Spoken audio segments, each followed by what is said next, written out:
नमस्कार, मेरा नाम है जयपाल और आप देख रहे हैं इस वक्त खबर तक मीडिया। महाकुंभ की शुरुआत हो चुकी है और आपको बताते हैं इसके पीछे की कहानी कि कैसे चंद्रमा की गलती से शुरू हो गया है ये कुंभ और इसी की वजह से धरती पर 4 जगहें ऐसी हैं जहां कुंभ की शुरुआत हुई। लेकिन गलती चंद्रमा की कैसे हुई? दरअसल कहानी यह है कि देवों और असुरों की लड़ाई में अमृत कलश से कुछ बूंदें छलक गईं और चंद्रमा उसे बचा नहीं पाए। ये जिम्मेदारी चंद्रमा के पास थी और 4 बूंदें जहां गिरी वहीं पर कुंभ का मेला लगता है। तो इस कहानी की शुरुआत हम आपको बताने जा रहे हैं और ये भी बताएंगे कि इस कुंभ की शुरुआत कैसे हुई और चंद्रमा ने कहां पर गलती कर दी और कैसे धरती पर लगता है दुनिया का सबसे बड़ा मेला, जहां केवल स्नान मात्र से लोगों के पाप कट जाते हैं, लोगों को मोक्ष मिल जाता है। अब वेदों और पुराणों की बात करें तो कुंभ में इसका जिक्र तो नहीं मिलता, लेकिन दंत कथाओं की माने तो चंद्रमा की एक गलती ने धरती पर 4 जगहों पे एक ऐसी बूंद गिराई जिससे ये धरती पवित्र हो उठी और उसके बाद यहीं पर लगती है सबसे बड़ी कुंभ के मेले की भीड़। और ये भीड़ आती है सिर्फ इसलिए कि स्नान करने से इनके जीवन की हर वो कष्ट दूर हो जाए और इन्हें मोक्ष की प्राप्ति हो जाए। तो पहले जानते हैं इन दंत कथाओं में कुंभ की कहानी को कि क्या है कुंभ की शुरुआत। अब इस कहानी की शुरुआत होती है एक प्रोफेसर साहब से। इलाहाबाद यूनिवर्सिटी के प्रोफेसर हैं इतिहास विभाग के डॉक्टर डीपी दुबे। उन्होंने अपनी किताब Kumbh Mela pilgrimage to the greatest cosmic fair में कुंभ से जुड़ी पूरी कहानी का विवरण दिया है। अब इस किताब को पढ़ने के बाद आपको पता चलेगा कि कैसे हुई कुंभ की शुरुआत। लेकिन कुछ ग्राफिक्स भी हैं, इन ग्राफिक्स के जरिए आपको समझाते हैं कि कुंभ मेले की शुरुआत कैसे हुई। देवताओं ने राक्षसों से चुराया अमृत कलश। समुद्र मंथन का जिक्र तो आपने सुना ही होगा। जब समुद्र मंथन हुआ तो अमृत कलश को लेकर देवताओं और असुरों में युद्ध हो गया। इस युद्ध में असुरों ने देवताओं को हरा दिया और अमृत कलश अपने पास रख लिया। इसके बाद मचा हड़कंप स्वर्गलोक में और इंद्र ने आनन फानन में ये फैसला किया कि कुछ देवताओं को धरती पर भेजा जाए और उसी अमृत कलश को वापस लिया जाए। ये उस वक्त की बड़ी घटना थी। देवताओं ने इंद्र के बेटे जयंत को भेजा और जयंत ने पक्षी का रूप लेकर राक्षसों से धोखे से अमृत कलश को चुरा लिया। इसके बाद वो स्वर्ग में छुप गया।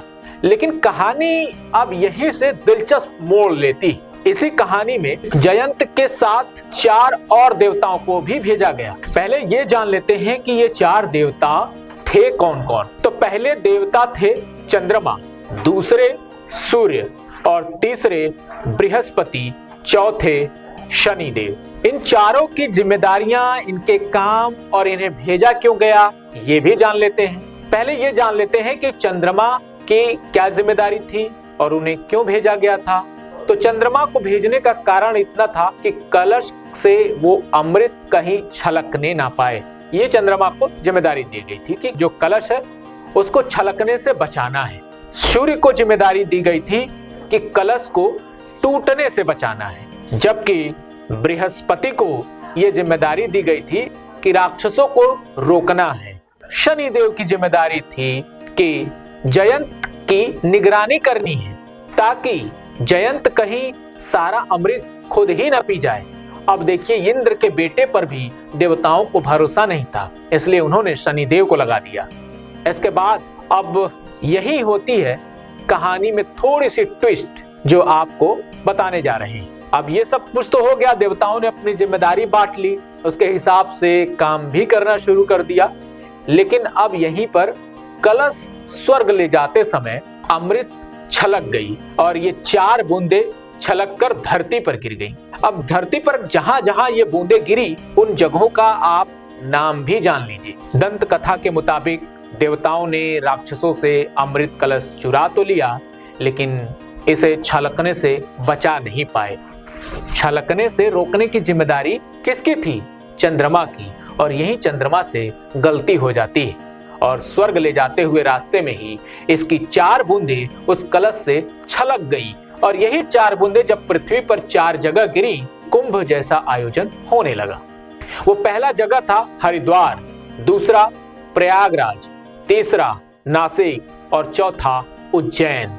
अब इन्हीं 4 जगहों पर अमृत छलका और उसके बाद कुंभ का महा आयोजन शुरू हुआ। ऐसी मान्यता है कि यहाँ स्नान करने से मोक्ष की प्राप्ति होती है और तभी से भारी भीड़ स्नान के लिए उमड़ती है। अमृत कलश चुराने के लिए जयंत के साथ सूर्य, चंद्र, बृहस्पति, शनि गए थे और इन्हीं ग्रहों की स्थिति के मुताबिक आज ये तय होता है कि कुंभ कहाँ मनाया जाएगा।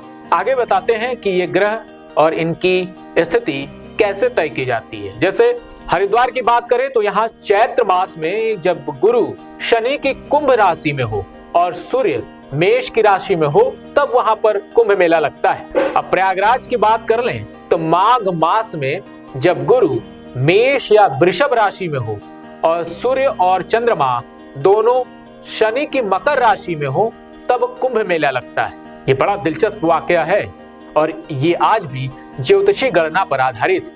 इसी वजह से बारी बारी से इन 4 जगहों पर कुंभ का आयोजन होता है। अब उज्जैन की बात कर लेते हैं। कार्तिक मास में गुरु, सिंह और सूर्य मेष राशि में हो या फिर सूर्य, चंद्र और गुरु तीनों कार्तिक मास की अमावस्या के दिन तुला राशि में हो तो वहां पर कुंभ मेला लगता है।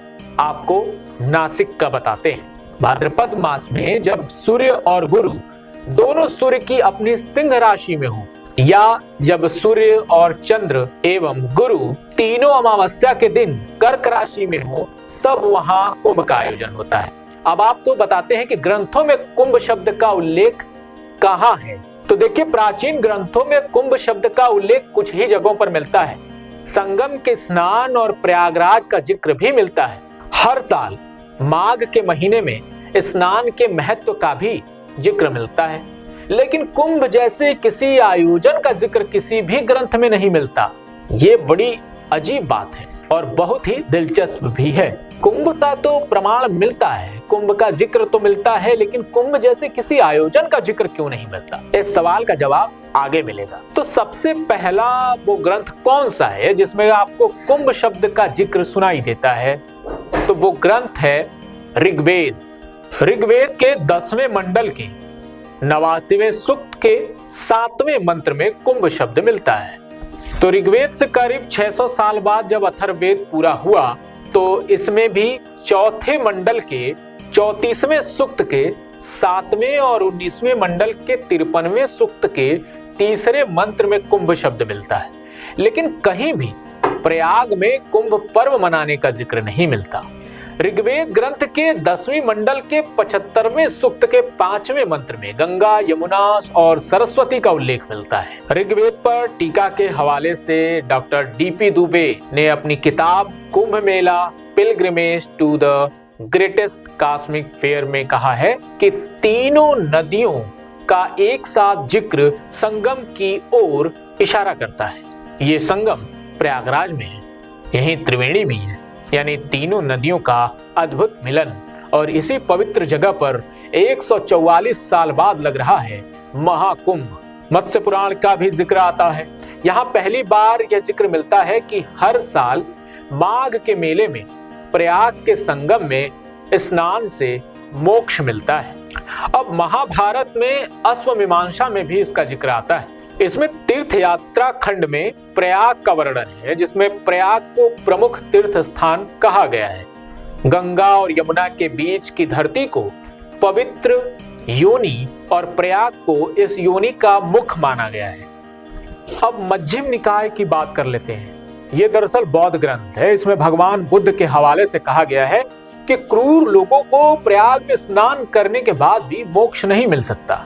हर 12 साल में क्यों होता है महाकुंभ? अब आ गया सबसे बड़ा सवाल, जिसका जवाब आप हर कोई जानना चाहते हैं। तो डॉक्टर डीपी दुबे के हवाले से उनके किताब में लिखा हुआ है कि पौराणिक कथाओं में समुद्र मंथन का विवरण तो है, लेकिन अमृत के 4 जगह पर छलकने या कुंभ के आयोजन का कोई जिक्र नहीं है। लेकिन दंत कथाओं में कुंभ की कहानी जरूर मिलती है। ये दंत कथाएं ऐसा अलिखित इतिहास है जो कहानी की तरह पीढ़ी दर पीढ़ी सुनाई जाती हैं। ऐसा भी संभव है कि हर 12 साल में एक बार लगने वाले कुंभ मेले की शुरुआत सनातन धर्म के प्राचीनतम ग्रंथ से भी पुरानी है। 12 साल में एक बार कुंभ की अलग कहानी दंत कथा के मुताबिक जयंत को कलश चुराने और इसे दोनों से बचाने में बृहस्पति को 12 दिन लग गए थे। देवताओं का एक दिन इंसानों के एक साल के बराबर होता है, इसलिए महाकुंभ 12 साल में एक बार मनाया जाता है। गुरु भी एक राशि में एक वर्ष तक विराजमान रहते हैं। अब कुंभ और नदियों का अनूठा कनेक्शन भी देख लीजिए। दंत कथा के मुताबिक जिन 4 स्थानों पर अमृत कलश से छलकी बूंदें गिरी थीं, वह सभी स्थान नदियों से जुड़े हैं। हरिद्वार में गंगा, प्रयागराज में त्रिवेणी और नासिक में गोदावरी। इसके बाद उज्जैन में शिप्रा।